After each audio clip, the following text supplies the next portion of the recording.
Your Excellencies, distinguished guests, ladies and gentlemen, it is my pleasure and privilege to be an integral part of a very interesting and exciting concept, circular economy, impactful, sustainable, and responsive.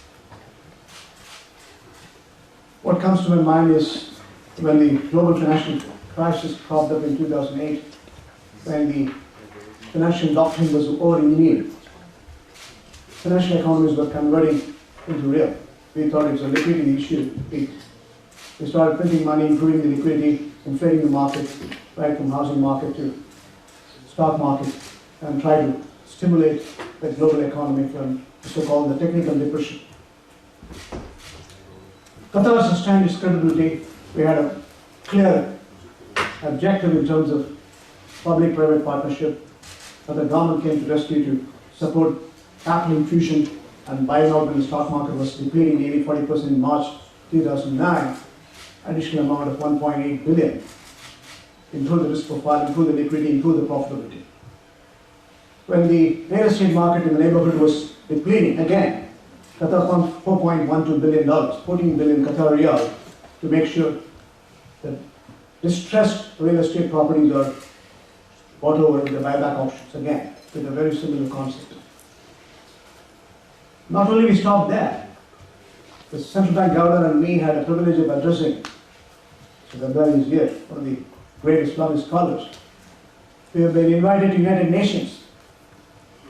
In the United Nations, I was speaking in front of a global community, 187 countries, with finance ministers, and I said this crisis is a bigger opportunity for real economies. It was a fact. Candidly, I explained how the trust in the financial institution was lost because of wrong strategies. The greed was, infectious greed was inflating the market mechanism, and financial economies were overdoing it, and real economies were short-circuiting in its performance and ethics. That was the concept, and even the central bank governor, when I opened up the floor with such controversial statement, the governor called me and said, "You're going to be questioned by many." It happened. It happened exactly when I said how the regulation, light switch regulation, has failed. How this global, those days, Millennium Development Goal was spelled out, and Millennium Development Goal has to get redefined with building a green economy. That's the concept as such. Because if you look at the whole financial crisis, we lost ethical and moral substance. That's where the Islamic finance comes into prospects. It's driven by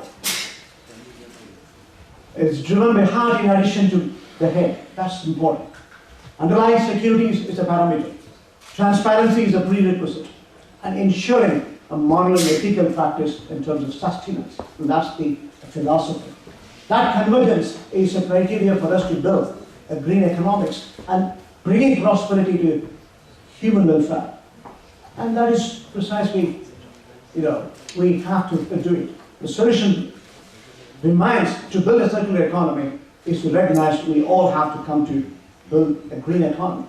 Vision 2030 of Qatar is conditioned on building these four pillars. It is economic environment, again, social development. Environmental development is very vital to see through that. Mr. Mark was giving some glaring statistics. And we have seen the reflection in terms of global warming and climate change. It's the elimination of extreme poverty, gender equality, animal extinctions, rising sea levels. Look at Davos, my friend Mr. Yusuf Jagger was attending. Greta Thunberg, the child of 16 years, was showcasing extraordinary set of consequences. She questioned the politicians and economists. How dare you talk about economics when the whole world which you are pledging to us is full of blemishes? You have to believe in building human endeavor. There's a Oriental saying, if you aim at short term, you cultivate flowers. If you aim at medium term, you cultivate trees. When you aim at eternity, you build humanity. And that's what it requires when it comes to ethical and moral governance. Student protest all over. Look at last year itself. In September, it was California was in wildfire. Look at what's happening in Australia now. Look at Mozambique, cyclone. Look at water shortage in China and India. The list goes on. Rising sea level, increasing temperature, animal extinctions are not ordinary issues. We have seen the reflection of energy security is a major concern around the world. We have seen extraordinary set of statistics which is clearly saying we are not leaving this world in the hands of our children and grandchildren in safe security. We not only have to create a better world, we have to create better citizenship to this world. And it means we have to come ethical and moral. And that's the need to develop.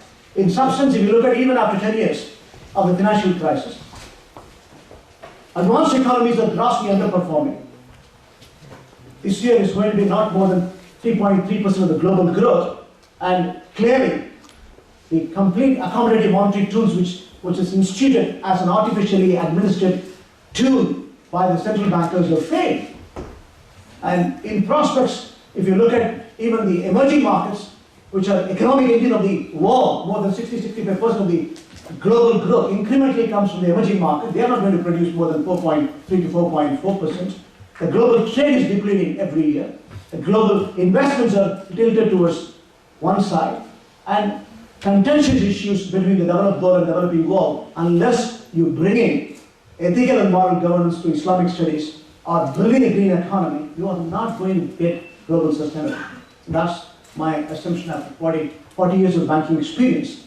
And as recognizing this, when I was representing me in the United Nations, one of the European university professor came to me and said, listen, I disagree with you completely.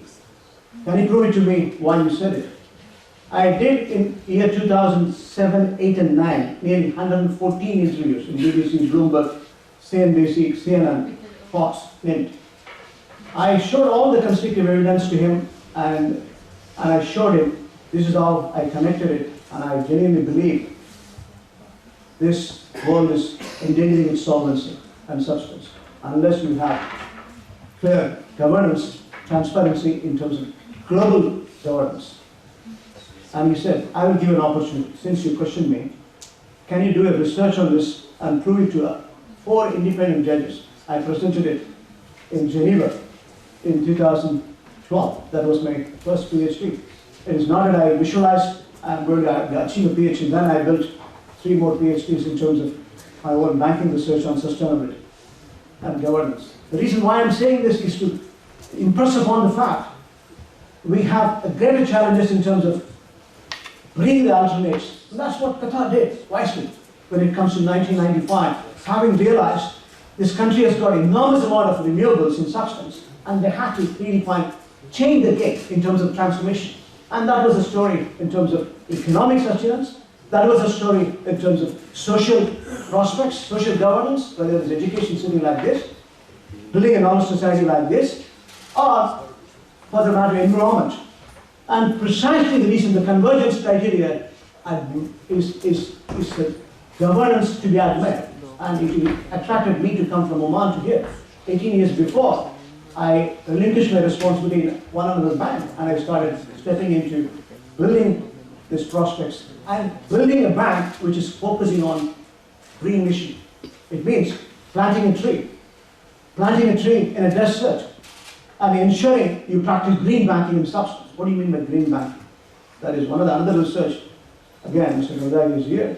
We know the shareholders' money is a public deposits, as well as the shareholders' money has to be converged in terms of productive use. If that is the case, my research was confining, if you have a maximum per capita carbon emission and dealing to your compliance architecture, objectively measuring it, how much emission you do each and every country, Kyoto Protocol has failed. Mexico, Cancun has failed. We hosted here in COP12, COP18 in 2012. We created Doha Climate Gateway. And again, the execution was faulty, except when it comes to Paris Climate Agreement, we reach some solution. The mechanism is very simple. All that we need to do is to lend or invest, ensure your shareholders' money is productively, risk-weighted capital is put to the renewable, solar, wind, biomass, biofuel. As like Mark has mentioned, we have to look at recycling. ensuring we build productive deployment of our own resources for building a long sustainable journey. And that is precisely the outcome of it. It was endorsed by another university in the world. So the point I'm trying to drive you is Qatar has taken the right kind of steps. In Terasa, we have planned about 500 megawatts of solar, and we have invested over $500 million. And it is still in the making. The capital work in progress is there, and production and distribution will have more consequential captive business in addition to the overall environment development. We also have, as an institution again, we do eco-school programs, and I'm going to associate with the dean to make sure this university and Doha Bank comes to terms in alliance, building this partnership. We have allied ourselves with UNESCO. We have propagated global warming and climate change. I had no choice than to propagate this as a culture. So what I did in 2007 is to buy an alligator and a python in London stores. And then around the world I went, right from Nagoya to Tokyo to Washington in 2007. I ended up in IMF and said very clearly, the bankers have got a bigger role to play. We have multi-trillion in terms of credit lending around the world. Unless we channelize this money, at least a portion of the money, this credit money, into productive deployments of building a circular economy, of building a sustainable journey, our children and grandchildren are not safe. So let me conclude by saying it is possible. It is possible to build a future world which is full of prospects for our children and grandchildren. But we have to convert the society. A good person creates a good institution. A group of good institutions can create good society and good nations. A group of good nations can create good United Nations, bringing prosperity to the human generations for years to come, generations. Thank you, ladies and gentlemen.